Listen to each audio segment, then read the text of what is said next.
Here are the headlines for this hour on VTV News. Ensuring legal rights and interests of workers amid organizational structure streamlining. And custom clearance bustling on the first days of the year.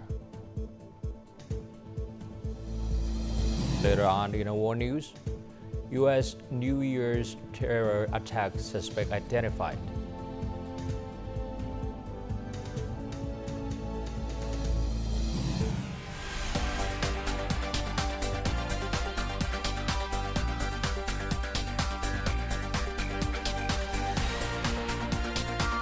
Broadcasting from Hanoi, the capital of Vietnam.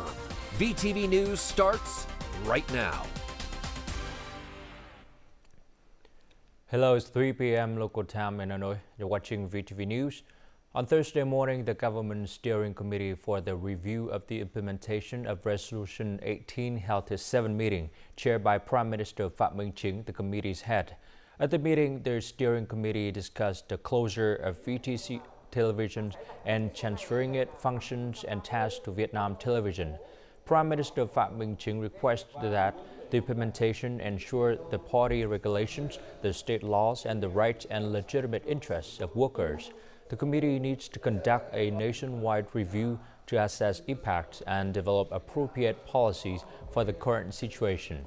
For matters where opinions differ, the committee should remain open-minded, consider valid viewpoints, and propose solutions that build consensus and unity.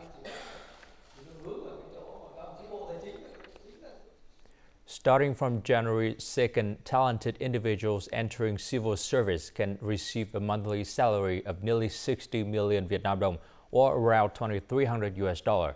This is the key provision in Decree number 179 on talent attraction and employment policy, which had just taken effect. The salary level applies to scientists and leading experts appointed as senior specialists or equivalent positions. These positions also come with additional allowances ranging from 150% to 300% of the current salary. Under the National Talent Strategy, state agencies, organizations, and units aim to have talented individuals comprise about 10% of their total new recruitments this year. The State Bank of Vietnam has set a credit growth target of 16% for this year. For the second consecutive year, the State Bank of Vietnam is managing credit allocation by directly assigning growth limits to commercial banks. The State Bank of Vietnam allocated credit growth targets for commercial banks at the start of the year.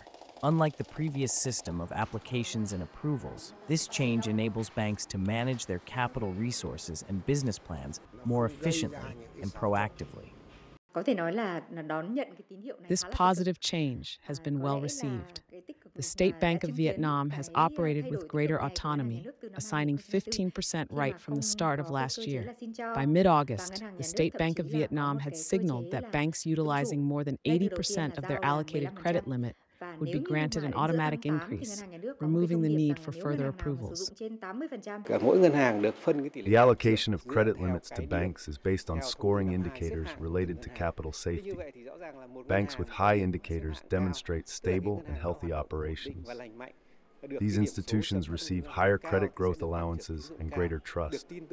This mechanism ensures fairness and transparency. However, concerns remain about ensuring capital flows to appropriate targets while avoiding high-risk sectors. Banks should proactively develop plans based on their own capabilities, managing risks related to capital strength, liquidity, and responsibility for decisions. Banks now have greater responsibility. While credit allocation is not evenly distributed, this mechanism provides both flexibility and control through quantifiable tools. This method allows the new credit system to respond more quickly and effectively to the capital needs of businesses and the economy. According to the General Department of Customs, Vietnam total import and export value last year reached over $786 billion, an increase of 15.4% over the same period on the 2023. Agricultural products emerge as a key export sector, with Vietnam's agricultural export exceeding $62 billion for the first time. Notably, 11 agriculture items maintain export values of over $1 billion each. Vietnam's footwear and handbag export also shows strong growth across most markets. Looking ahead, the Ministry of Industry and Trade has set an export growth target of approximately 12% for 2025. Custom clearance activities were busy at northern border gates on the first day of the new year. In Quảng Ninh on Wednesday, more than 1,700 tons of goods, mostly fruit and frozen and fresh seafood, were successfully cleared through border gates in Móng Cái City. In Lào Cai, as of 2 p.m. Wednesday, total import and export turnover of goods through Kim Thành International Road Border Gate number 2 reached more than $1.6 million. The main import and export items were agricultural products. Border gate units remain fully staffed to help businesses complete their procedures efficiently.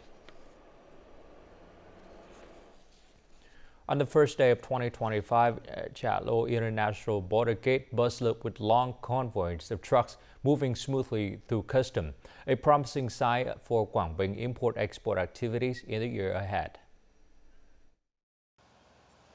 Hundreds of container trucks lined up and moved towards the customs procedures area at the Cha Lo border gate in Quảng Bình on New Year's Day morning.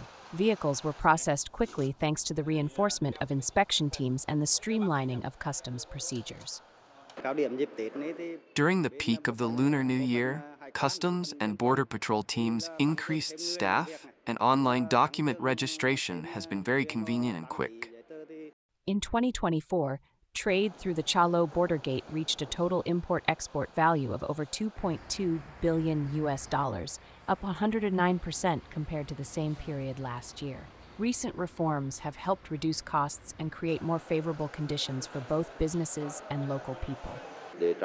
We stay updated on policy changes and exchange information to help both sides' businesses facilitate smoother cross-border trade through regular coordination with authorities, especially with Lao counterparts. Recently, Quảng Bình has invested heavily in infrastructure, modern equipment, and the application of information technology in customs control and administrative registration. These initiatives have contributed to boosting import-export activities.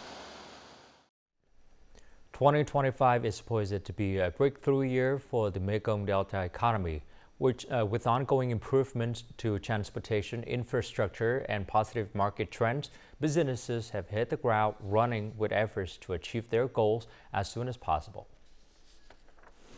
This business has shipped around 750 tons of rice to its partners in the Middle East. Businesses are particularly pleased to have secured several high-priced orders on the very first day of the new year. This batch is going to the Middle East at a price of $720 per ton, and the next batch will be sent to Singapore at around $650 per ton. In the tourism sector, localities in the Mekong Delta, along with investors, have already developed comprehensive plans and new approaches to reach the target revenue of $2.9 billion in 2025. We have a new product strategy that aligns with our motto of one destination, three experiences. We hope to see a 20 to 30% growth in 2024. We are focusing on attracting strategic investors for large-scale tourism projects. This will be based on developing the region's tourism potential, especially in spiritual, cultural, and historical tourism. The Mekong Delta has an economic growth rate of 6.37%, ranking second among the 6 key economic regions of Vietnam. The government's commitment to investing in and completing the region's interconnectivity through transportation infrastructure will be a key driver for continued economic growth and breakthroughs in this area.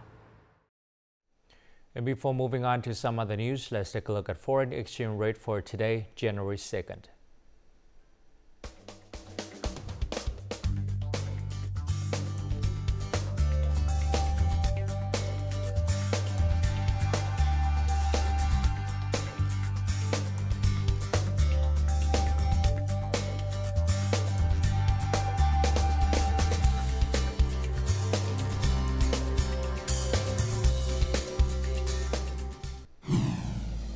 Coming up next on VTV News. Resettlement area nears completion for landslide-affected residents.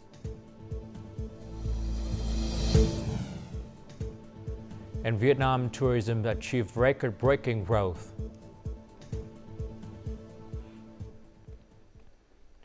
Starting on January 1st, 2025, all manufacturers and importers of electricals and electronic products must recycle their products before disposal, according to the provisions of the Law on Environmental Protection.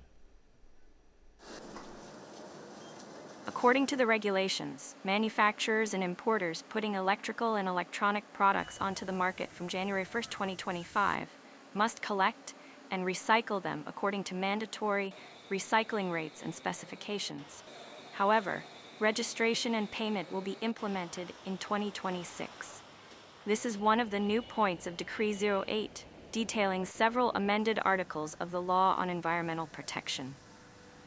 The postponement gives manufacturers and importers more time to fulfill this responsibility. The recovery rate of mandatory recycling standards has also changed. Previously, according to Decree number 8, the recycling standard required a maximum recovery of 40% of materials, which has now been removed. To effectively fulfill the recycling responsibility, manufacturers and importers can choose between two options. Either organize the recycling of products and packaging themselves, or contribute financially to the Vietnam Environmental Protection Fund to support recycling efforts. Manufacturers and importers will pay once instead of twice as currently regulated. When 2025 ends, their tax will be finalized. Therefore, they must have a plan and arrange funds to fulfill their recycling responsibilities in 2026. The Ministry of Natural Resources and Environment will issue a circular detailing several articles, including the recycling cost norm, and importers will have a legal requirement to fulfill their responsibilities. Yên Bái province was among the area hardest hit by last year's historic floods, with 27,300 homes either destroyed or severely damaged. In the days leading up to the Lunar New Year, workers are racing to complete new houses for displaced residents. 8 central resettlement areas are now near completion and will provide homes for more than 300 households. At 8 p.m., the At Thung resettlement area construction site remains bustling with activity. 300 officers and soldiers work the second shift, which continues until 10 p.m. Despite the weather conditions, we are committed to working hard to complete the project as soon as possible. The area features 35 houses built in the traditional style of the Thai ethnic group, with each 300 square meter plot located on a hillside within the commune. At Thung village suffered the most devastating landslides in the province, resulting in 9 deaths and dozens of homes being completely buried. Those that we lost are gone, but those who remain must move on. Without the government's support, we wouldn't have been able to overcome it. 3 kilometers away, the Lang Mung resettlement area in Tomo commune now houses 27 Dao ethnic families who were displaced by landslides. Each family received a 280 square meter plot of land.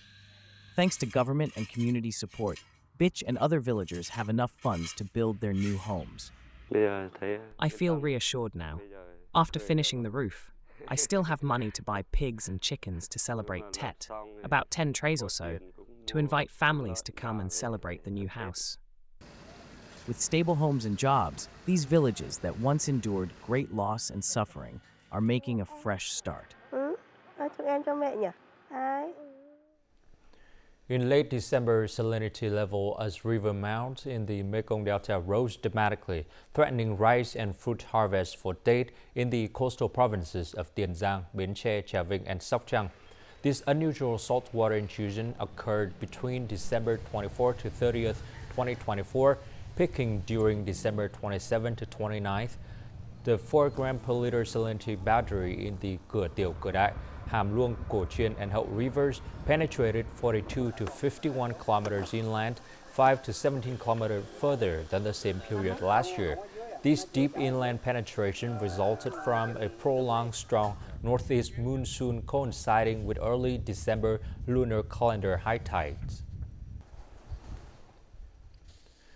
The biodiversity-rich mangrove forest of Cà Mau offers significant economic opportunities. In recent years, locals have expanded beyond traditional forestry by integrating sustainable practices like organic shrimp farming under the forest canopy and organic rice productions that meet export standards. Nghia's family has leased forest land for 20 years. The 5-hectare stream farming operation, combined with income from crabs, fish, and timber, has improved their standard of living. Like other families in the area, they practice eco-friendly stream farming beneath the forest canopy. Once the land is properly managed, the shrimp thrive. If there are shrimp that don't meet size requirements, we replace them with another batch. The Đất Mũi Protective Forest in Cà Mau spans nearly 24,000 hectares. The Forest Management Board has leased most of this land to local residents for 20 years, providing long-term stability for sustainable production. The locals are knowledgeable and manage the land directly. We only visit occasionally to offer guidance on legal issues and forestry practices. Vietnam's forestry sector now accounts for 70 to 80% of annual agricultural exports, valued at over $18 billion. These sustainable forestry practices not only stabilize local incomes, but also support the broader national economy.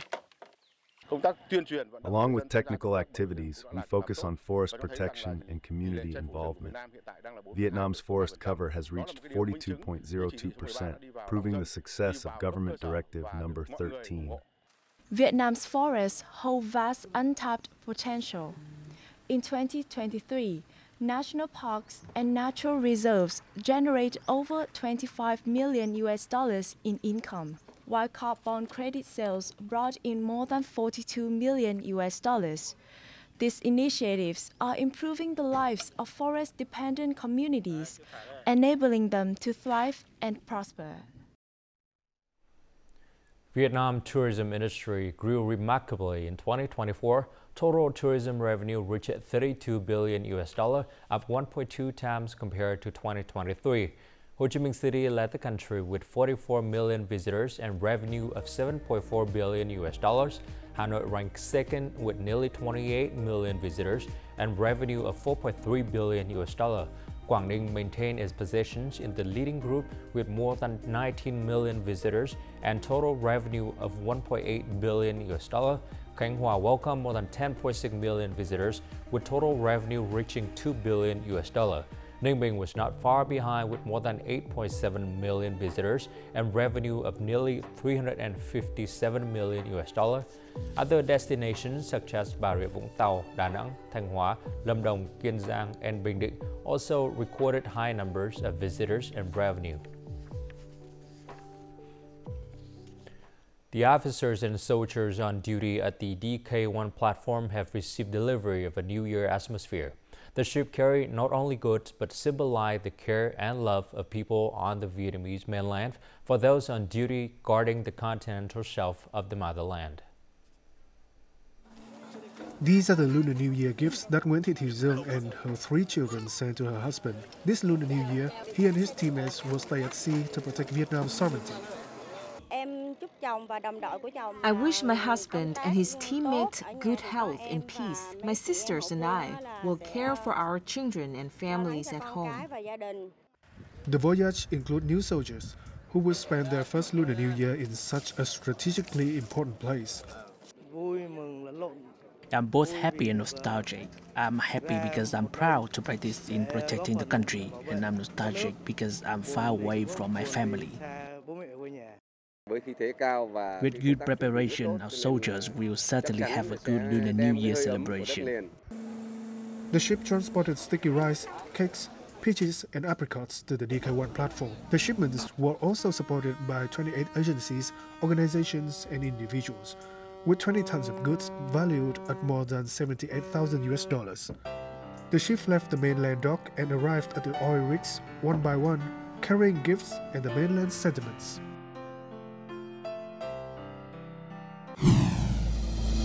Coming up next on VTV News, U.S. New Year terror attack suspect identified.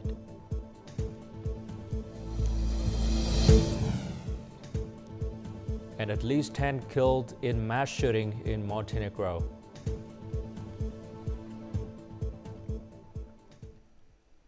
The FBI has identified the suspect in the New Year's Day New Orleans attacks that killed 15 people and injured 35 others. The suspect, Shamsuddin Jabbar, 42, was a U.S. citizen from Texas. Police said Jabbar deliberately drove around a barrier set up by the police onto the sidewalk, attempting to strike as many pedestrians as possible. He then opened fire on the crowd and police officers before being fatally shot. Authorities found weapons, explosives, and an ISS flag in the vehicles and said they believe Jabbar was not walking alone. So far, no organization has claimed responsibility for the attack. A gunman killed at least 10 people and injured 4 others in a rampage in the towns of Sentinel in southwestern Montenegro on Wednesday. The incident began with a dispute at a restaurant. The suspect left to retrieve a gun from his home, returned to the restaurant, and opened fire on patrols. He then proceeded to 3 other locations where he killed a family member, 2 children, and 3 other individuals. According to the Ministry of Internal Affairs, the suspect was identified as Ako Martinovic, a 45 who had a previous record of illegal weapons possessions. After the rampage, Martinovic shot himself and was found near his home. Officials have confirmed this was not a terrorist incident, but rather stemmed from a personal conflict. The Montenegrin government has declared 3 days of national mourning, starting Thursday, to honor the victims. South Korea will inspect navigation facilities that support aircraft landing at all airports nationwide. The inspection will determine whether the material used in these facilities and their distance from runways comply with domestic and international standards. The South Korean Ministry of Transport announced this measure after evidence suggested that a concrete structure supporting a navigation aid may have worsened the crash of the Jeju airplane at Muan International Airport on December 28th. The ministry reported that the plane struck a concrete structure supporting aircraft navigation equipment, causing a fuel leak damage and a fire that killed 179 of the 181 passengers on board.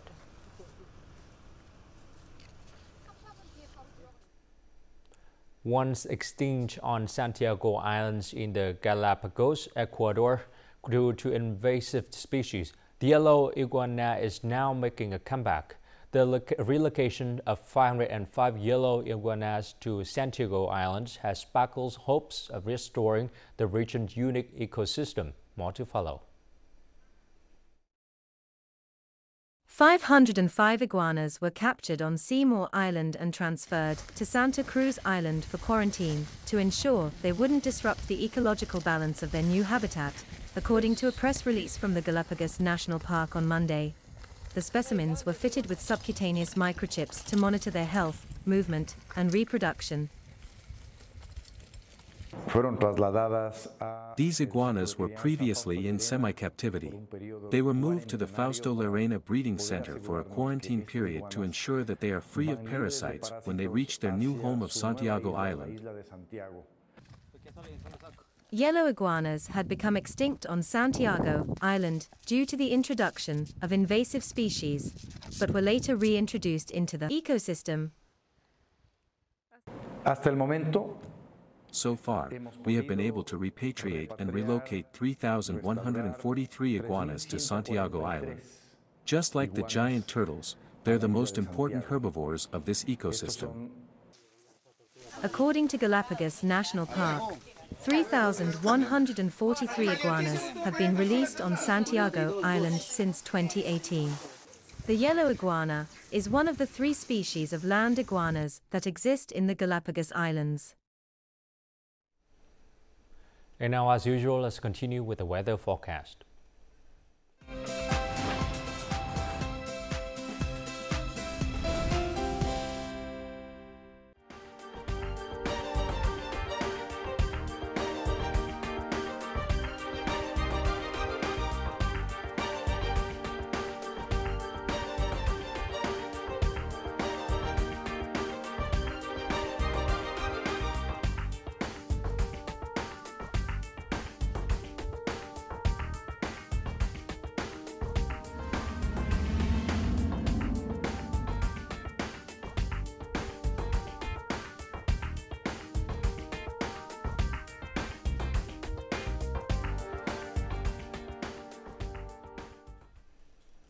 That's all the news for today. To rewatch our program, you can log on to VTVgo.vn or YouTube channel at youtube.com/VTV4go or download our mobile application VTVgo. Thanks for watching and goodbye for now.